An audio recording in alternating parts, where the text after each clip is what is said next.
Hey there, this is Randy. Sorry I couldn't make the reunion tonight, but I have a great update on our class gift that we did 40 years ago.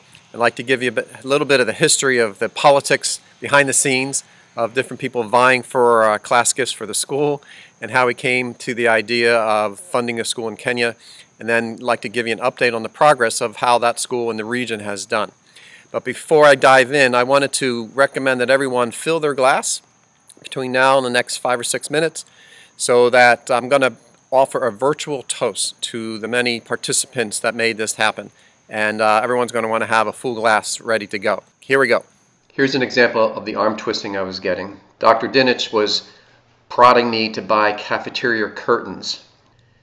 The librarian was poking me to buy a new set of encyclopedias.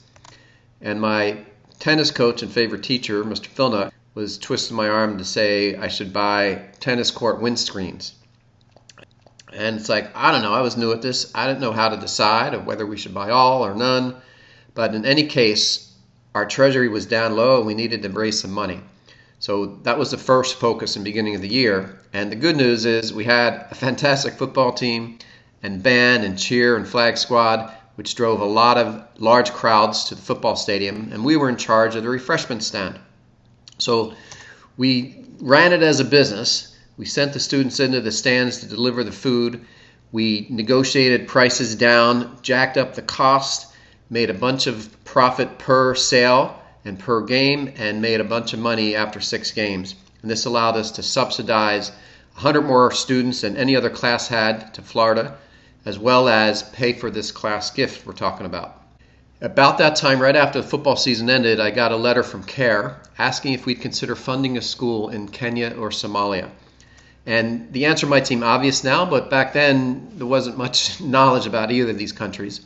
And I was thinking that Somalia, because it had a smaller population, might be a better place to invest in.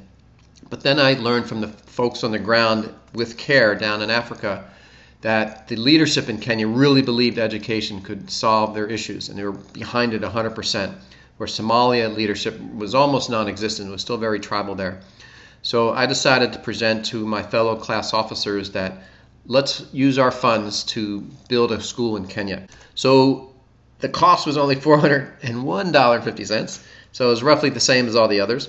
So we got together and put on our fancy hats and deliberated for a matter of like 60 seconds or so, and everyone loved the idea, and we got thumbs up all around from the whole team.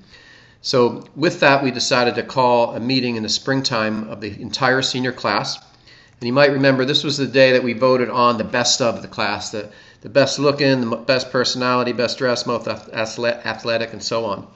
And after we voted and collected that, we then suggested what we wanted to do with our funds for a senior class gift and asked for a show of hands of who would support that idea.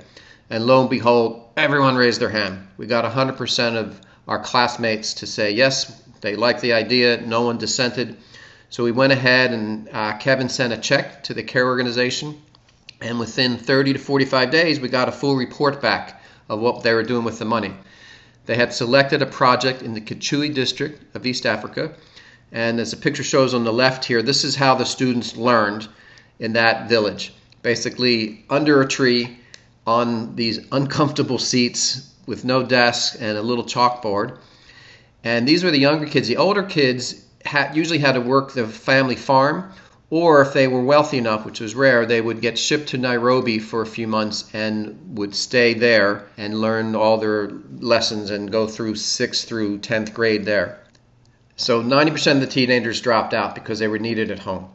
So CARE's idea was to build a secondary school first, build a building that would fit 50 to 55 kids. They'd run 2 or 3 shifts a day, which would allow 160 students to learn at a time.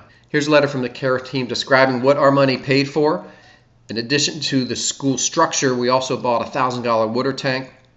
And the community, the parents and the kids and the aunts and uncles, actually did all the labor. On graduation night, I presented this idea to the community, and we actually emblazoned inside the pamphlet that we handed out that day a picture of the school in the background. They also sent us another great picture of the kids all so excited when they told them they were taking this photograph and sending it to us. And what the CARE team told me was that these kids were shouting out, Sterling, sterling, sterling, in their best British African accents. So lo and behold, within a week or so, the newspapers picked up on this idea. I won't read all this, but basically, editor here was saying that we will be remembered not only for having a great football team, but also for building this school. I was quoted as saying, for the rest of the school year, everything we tried seemed to work. And Bob Shyrock concluded saying, Sterling class of 78 left its mark on more than a football field. A check for $4,150 may purchase only a bunch of helmets, but it scored a big victory for 160 kids in Kenya. A few days later, several letters to the editor appeared in the Courier Post. One was from Father John, who was at Our Lady of Grace Church and knew some of us from grade school. And he compared what we did to the Force in Star Wars. At the end, he said he saw the presence of the Force in the gift they chose to give to their alma mater, in which both their school and their parents could be very proud. The Sterling class of 78 was a light I very much enjoyed being able to witness. Mighty cool. So it's been 40 years since we sent that check, and a lot's happened in the country of Kenya, of course, around the world. But let's dive in and see the progress that that country and the town and the community has made. And we're going to start with using Google Earth and zoom in to see the actual building that our funds paid for, as well as other people that added to that going forward. So here we go. So if you were to type in Kauma Secondary School, Kenya, this is the Google Earth picture that will come up, and will highlight our school. Next, we can zoom in and see the buildings that are here. And lo and behold, this is the class of 78's building that we paid for with our money that we earned, along with the 1,000-gallon water tank that they used for fresh water for the students and the town. 3 years later, Jack Halsworth and the senior class of 1981 from Sterling financed another building in Kenya. And then in 1982, I convinced my engineering classmates to pay for a third building here. The rest of the buildings were actually paid for and financed by the community. After about 10-15 years, the economy spun up enough that they were able to afford their own materials to build these additional schools. Not only did we help this particular region, but other entities, other schools, other organizations helped build schools throughout the country over those 15 to 20 years in the late 70s all the way up to the early 90s. And tens of thousands of students were educated over the decades and joined the workforce, and society has thrived. And something really interesting happens at this point, what I call the spiral up effect. You can see on the right side the timeline goes from months to years to decades. And after we and others planted an education seed, the government had asked for help. The community and organizations like Claire supply the resources and buy-in. The younger generation gets excited. Students learn key skills. Employers hire those students. Their workers buy more products. Revenue and profits and pay increase. And then the next generation gets educated. And the spiral up continues up and up and up, transforming a country over several decades. And that's exactly what has happened in the country of Kenya. And in fact, we have data to prove it. A slide earlier on, we showed that the Kenyan 1978 GDP was $5 billion, and in Somalia it was 4.5. Kenya asked for help, Somalia didn't, and guess what happened? The GDP skyrocketed for Kenya over the past 40 years, and Somalia, it's risen just a tiny bit. As part of growing their GDP, Kenya has grown as a big powerhouse in medical and telecom technology over the past 40 years.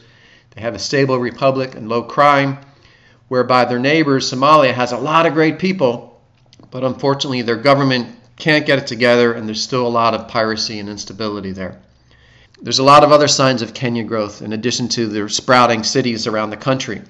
I do a lot of mentoring for startups growing out of Stanford and Duke University, and there's been a lot of digital health startups created by Kenyan students that have been educated in schools like the one we helped build.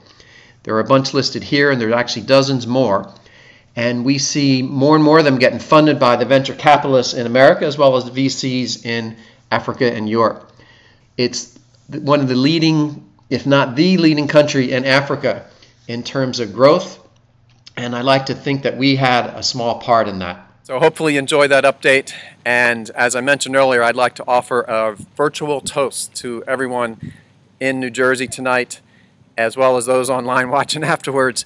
Our efforts, what we did 40 years ago, has mattered, and in my opinion has helped change the world for the better, as well as made our country a little bit safer, if you think about it. So I'd like to offer a toast and start with the football team.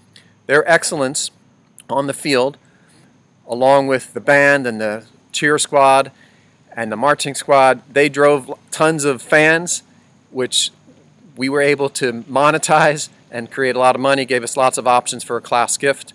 And I also want to thank everyone that raised their hand that day in the auditorium to affirm the idea that the class officers put, that let's put our money where it can make the most difference, as opposed to buying a set of curtains in the cafeteria. So cheers to everyone that raised their hand for the good of the world. It's a good nap, a cab. Very good. So that's all for now. That's the update. We'll see you online and we can chat some more later. Look forward to the 50th. I promise I'll do my best to make that one. Take care, everyone. And let's hope that everyone here tonight, 100% of the class, is able to make the 50th in 10 years.